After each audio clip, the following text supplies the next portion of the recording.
Can dostlarım aytsın tüzüm, köp zatları gördü gözüm. Bir gayrat bolsa dostum, ağrayın şonşo bolmaz. Oğlum arka oňla bilmez, kıyızın barka gora bilmez. Beyik sirep pese gülme, beyikligin pesçe bulmaz. Beyikligin pesçe bulmaz. Yaşı sırap jomat bolsun, bir benden işin bitirsin.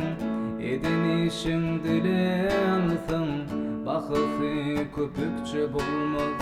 Yalan söylep bitirin işin, oğurluktan çöplen koşun.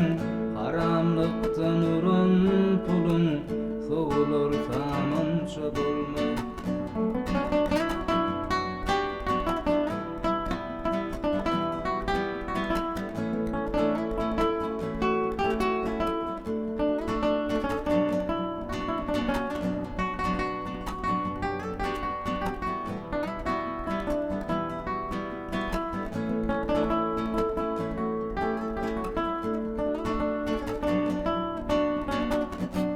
Görüp kurtulmağın, ecid görüp şiir bolmağın.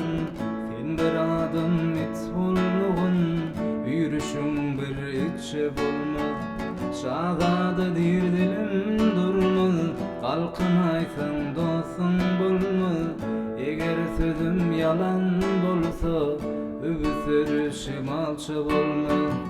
Öbüsürüşüm alça bolmaz. Tilki görüp kurt bolmağın, ecid görüp şiir bolmağın.